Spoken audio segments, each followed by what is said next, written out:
Media Matters recently did a deep dive on how the media responded to two insults levied at different aspects of like American political groups by two different candidates. So you have Donald Trump, who recently called the opposition vermin that he's going to wipe out. And you might recall that back in 2016, Hillary Clinton called about half of Trump's fans a basket of deplorables.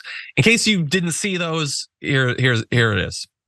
In honor of our great veterans on Veterans Day, we pledge to you that we will root out the communists, Marxists, fascists, and the radical left thugs that live like vermin within the confines of our country, that lie and steal and cheat on elections and will do anything possible. They'll do anything, whether legally or illegally, to destroy America and to destroy the American dream. You could put half of Trump supporters into what I call the basket of deplorables. Right? The racist, sexist, homophobic, xenophobic, Islamophobic, you name it. And unfortunately, there are people like that. And he has lifted them up. So, broad view, both candidates insulted the other side.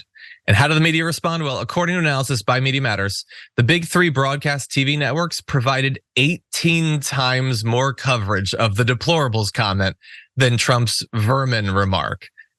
CNN, Fox News, MSNBC mentioned the deplorables 9 times more than the vermin. And they have a great visualization of the difference in the broadcast networks. And you can see how massively outsized attention on the basket of deplorables over the vermin.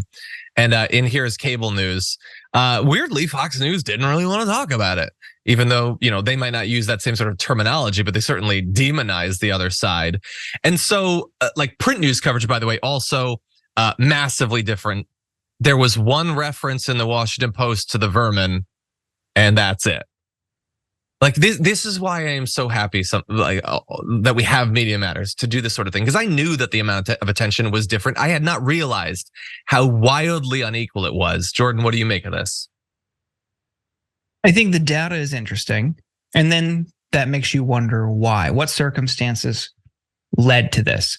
And when Hillary said that, this was a really closely and highly scrutinized election, she was already an unlikable candidate, and misogyny did play a role in that, and how they treated things that she said and did that were disproportionate to how they treated things that Trump said and did.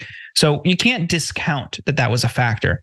And in addition to that, I think there is a different circumstance surrounding when Trump said that, where he said it, and how the media reacts.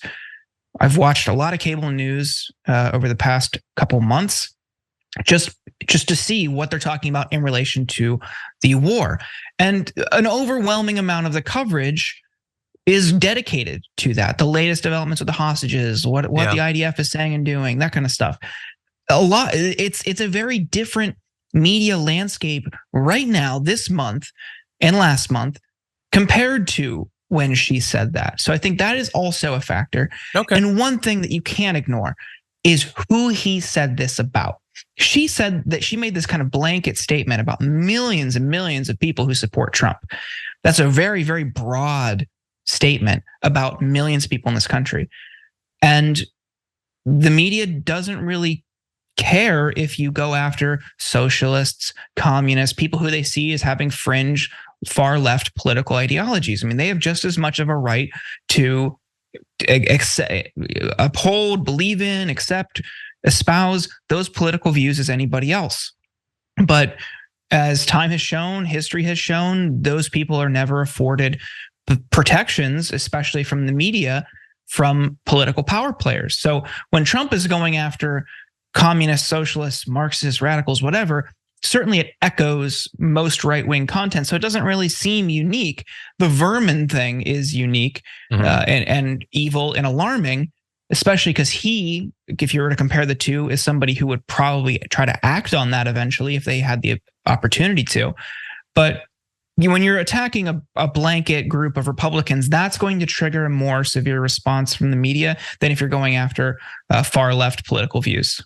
Yeah, I think you're 100% right. Look, CNN, MSNBC are always very deferential to like the idea of a conservative out there, someone who lives in a rural area, whatever, because those are real Americans. Those people deserve respect. And look, obviously this is self-interested of you from them. They want those people to start watching them. They're constantly chasing after them. It doesn't work, but they keep doing it. Whereas leftists, they're radicals. Like we don't need to give them any respect, even though, and like you got into this, like the content of the comments is not the same. Like you can compare them in broad strokes, but to say that, first of all, Trump is just saying there's vermin, whereas she's like half of his support. So that's only half of them, but she's saying they're deplorables. He's literally dehumanizing them and saying they have to be wiped out. She didn't say they're a basket of deplorables and I'm going to wipe them out. And even if she had said that, which is inconceivable, she wouldn't say that amidst the context of her constantly advocating for violence, her having been the leader of a violent coup attempt. Like, whereas Donald Trump is the head of this movement that has been very active in helping to normalize a lot of violence and extremism in politics. I mean, we have, Nancy Pelosi's husband, like skull being cracked open, and we have, hateful attacks. Like we have shootings and knifings and all of that. And, how many manifestos do we need to read? And despite all of that, and despite the media often saying, like, we get how significant the threat to democracy is, it seems weird to me to give this a pass when, for all that Donald Trump is insulting towards the other side a lot, I really do feel like this went further. And this was directly echoing the way dictators in other countries talk about groups that they want their side to get used to the idea that you don't need to respect their existence. Anyway, as you point out, yes, the news cycle is also different. That's a fair thing to point out. But do you have any other thoughts? I just think we've seen throughout history that the U.S. government will go after socialists and communists. We had the Red Scare. We're in the break. We're talking about Oppenheimer. That's a big part of that movie. Someone who, in his view, contributed a lot to this country during a very trying international time, and then was later discarded by the country because of his political associations. So they don't care. The U.S. government, the media, protecting the status quo, will not care and will not run to the defense of Marxists or socialists, communists, whatever, because they're not the orthodoxical, prescribed, approved political views in this country.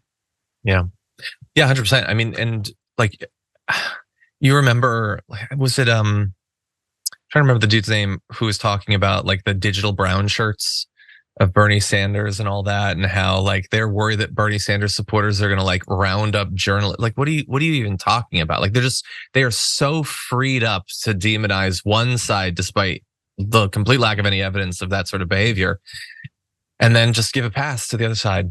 In any Matthews. event, it was Chris Matthews. Yes, you're right. After Bernie won the Nevada caucus, went on MSNBC later that day and said that you should expect beheadings in Central Park because of these brown shirts, because of his supporters, and because socialism is on the rise in this country. It's ludicrous. Utterly insane.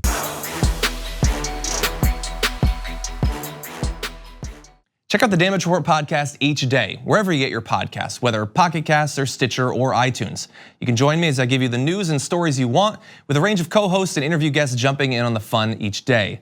Again, that's the Damage Report, wherever you get your podcasts. And if you get them at iTunes, don't forget to rate and review. Sometimes I'll read them live on the show.